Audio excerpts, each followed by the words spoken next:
আসসালামু আলাইকুম, সবাই কেমন আছেন? আশা করি সকলেই ভালো আছেন। আমরাও খুবই ভালো আছি। তো আমরা কিন্তু এই মুহূর্তে চলে আসছিলাম মৌলভীবাজার শহরের সবচেয়ে সুন্দরতম একটি স্থান, লাউয়াছড়া জাতীয় উদ্যানে। আসলে আমরা কিন্তু প্রথমে এখানে আসতে চেয়েছিলাম না, বাট প্রাকৃতিক সৌন্দর্যটা কিন্তু খুবই সুন্দর। আসলে এই ঘন জঙ্গলে ঘেরা কিন্তু প্রাকৃতিক সৌন্দর্যটা খুবই সুন্দর। তা আমরা একটি নজর দেখে কিন্তু তার মুগ্ধতা দেখে কিন্তু আমাদের খুব আকর্ষণ হয়েছে, বাট এই কারণে আমরা কিন্তু ভিতরে প্রবেশ করেছি।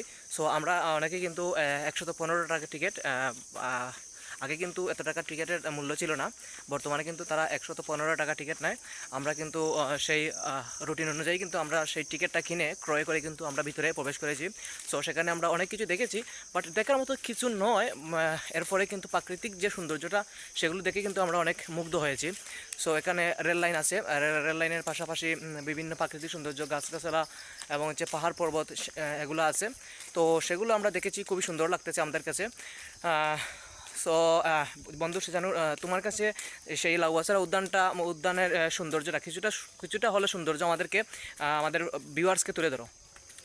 আসলে জায়গাটার কথা না কইলেই না হয়।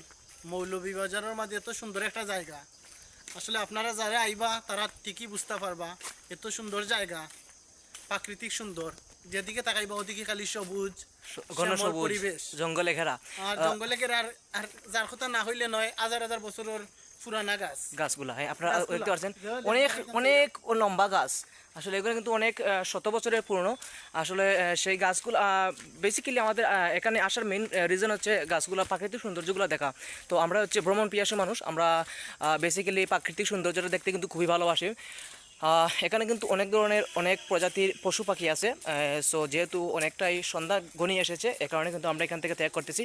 সো ইনশাল্লাহ নেক্সট টাইম দেখা হবে আবার কোনো এক সময় কোনো এক দিনে সেই লাউয়াছড়া উদ্যানে। সবাই ভালো থাকবেন, সুস্থ থাকবেন, আল্লাহ হাফেজ। আসসালামু আলাইকুম।